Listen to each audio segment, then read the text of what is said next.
तो जैसे कि आप जानते हैं कि तयम्मुम जो है शरीयत में जायज़ है और तयम्मुम किया जा सकता है, लेकिन क्या अल्लाह रब्बुल आलमीन के कलाम में और उसके रसूल सल्लल्लाहु अलैहि वसल्लम की अहादीस में तयम्मुम का सबूत है या नहीं।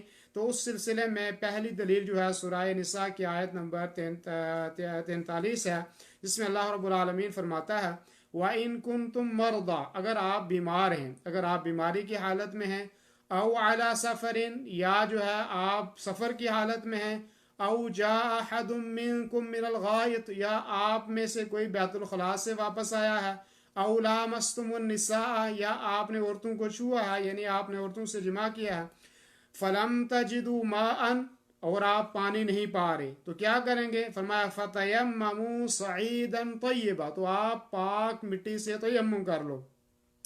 और फिर उसका तरीक़ा भी तयम्मुम का बताया कि फ़मसहू बिवुजूहिकुम व अयदियकुम, कि आपने चेहरों का उससे मसा करो और आपने हाथों का।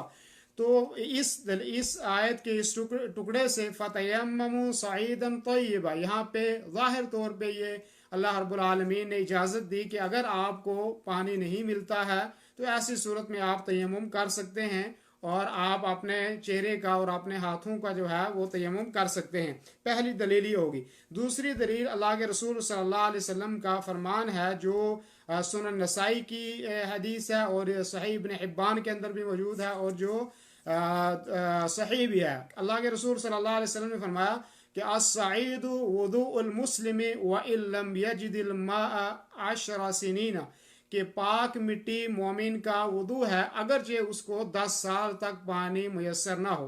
जो पाक मिट्टी है वो मोमिन के लिए पानी का काम करती है, और अगर जो 10 साल भी किसी आदमी को पानी नहीं मिलता तो तब भी जो है वो मिट्टी उसको पाक करने वाली है। तो ये दूसरी दलील है जो हदीस से है, जिससे इस बात का सबूत मिलता है कि तयम्मुम हदीस से साबित है और तयम्मुम जो है वो किया जा सकता है।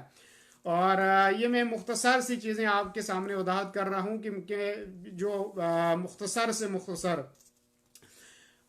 जो है तयम्मुम किस चीज़ से किया जाएगा, ये पाक मिट्टी से किया जाएगा और ये वज़ू का काम करेगा। यानी जो इबादत हम वज़ू करके कर सकते थे वो जो है तयम्मुम की शराइत पाने की सूरत में हम तयम्मुम करके वो कर सकते हैं। और उसमें क्या चीज़ें हैं। पहली बात तो ये कि आप ऐसा शख्स जो पानी तलाश करता है और पानी उसको नहीं मिलता है तो तब भी तयम्मुम वो कर सकता है। दूसरी बात, या पानी तो मौजूद है मगर बीमारी की वजह से आदमी इस्तेमाल करने पर कादिर नहीं है। पहली बात कि पानी है ही नहीं है, पानी ही नहीं उसको मिला। दूसरी बात यह है कि पानी तो है लेकिन वो बीमारी की वजह से पानी इस्तेमाल करने की कुदरत नहीं रखता है। ये दूसरी शर्त है कि जिसकी वजह से हम तयम्मुम कर सकते हैं। तीसरी सूरत यह है कि बीमारी बढ़ने का अंदेशा है कि मैं पानी डालूंगा तो उससे बीमारी बढ़ जाएगी। और इसी तरीके से या वो बीमारी है कि जिस बीमारी में आदमी हरकत नहीं कर सकता, आदमी चल नहीं सकता वुजू के लिए, ऐसा बीमार है, बिस्तर के ऊपर है और कोई आदमी उसको वुजू कराने वाला भी नहीं है, तो ऐसी सूरत में वो आदमी तयम्मुम कर सकता है। और या ऐसा है कि पानी है लेकिन इतनी मिकदार में है कि पानी बिल्कुल कम है पानी और उससे जो है वुजू किया ही नहीं जा सकता, या पानी है तो इतना पानी है कि वो सिर्फ खाने के लिए इस्तेमाल हो सकता है और वुजू के लिए नहीं बचेगा। आप जो हमारे हिंदुस्तान कश्मीर और पाकिस्तान कश्मीर में जो लोग हैं वो इस बात को नहीं समझेंगे, इसलिए कि वहाँ पानी अल्हम्दुलिल्लाह वाफिर मिकदार में मौजूद है। और दूसरी बात ये कि वहाँ एक ही पानी है ही, जो मीठा पानी है उससे वुजू भी किया जा सकता है और उससे जो है खाया पिया भी जा सकता है, खाना पीने की चीज़ों में इस्तेमाल भी किया जा सकता है। लेकिन सऊदी में या खलीज में या कुछ जगह ऐसी हैं यहाँ पीने के लिए पानी अलग से होता है और आपको वुजू करना है या नहाना है उसके लिए पानी अलग से होता है।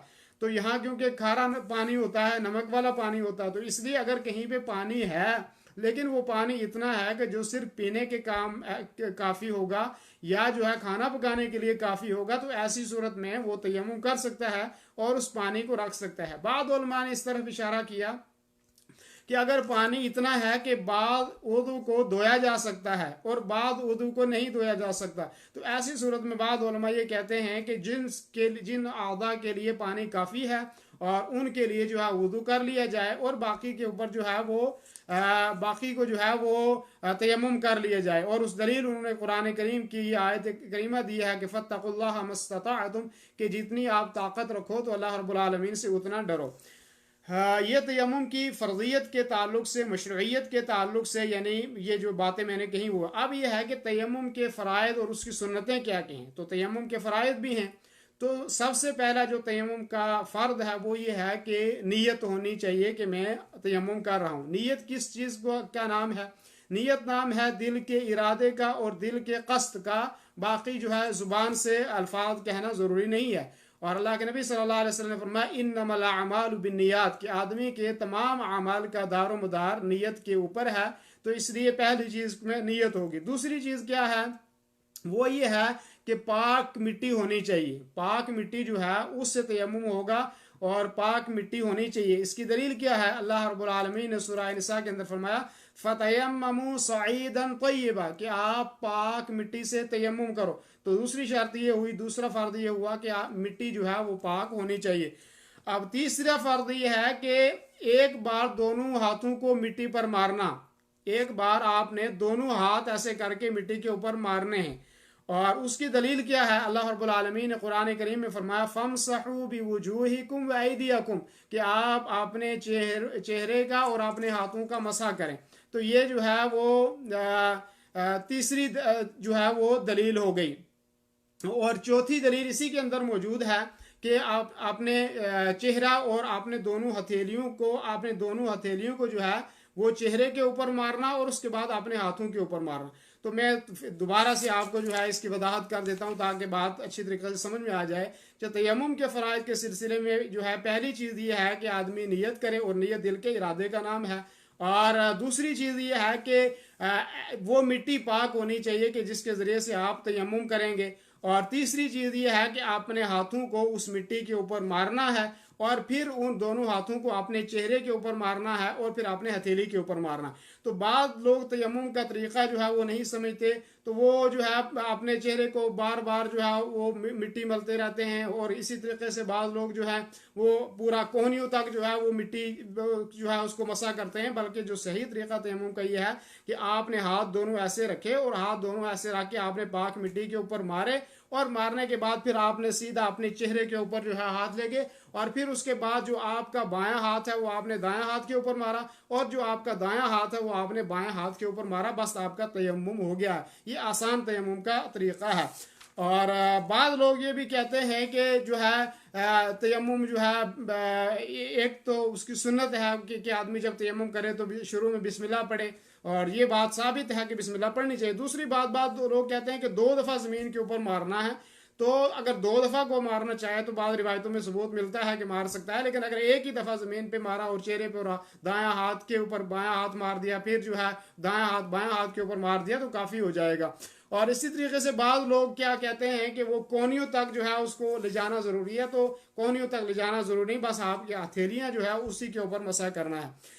अब यह है कि नवाक़िज़ तयम्मुम क्या है, तयम्मुम को तोड़ने वाली चीज़ें क्या हैं कि जिससे तयम्मुम टूट जाएगा। तो इस सिलसिले में सबसे पहली चीज़ ये है कि वो सब उमूर जिनसे वुज़ू टूट जाता है उनसे तयम्मुम भी टूट जाता है। वो नवाक़िज़ वुज़ू वो सारे मैंने उसकी वजाहत जो है इससे पहले दर्स में कर दिया कि हर वो आमाल के जिनसे वुज़ू टूट जाता है उनसे तयम्मुम भी जो है वो टूट जाता है। और इसी तरीके से अगर किसी आदमी ने जो है नमाज शुरू करने से पहले उसको पानी मिल जाए तो ऐसी सूरत में उसको जो है वुदू करना ज़रूरी है, तयम्मुम उसका टूट जाएगा।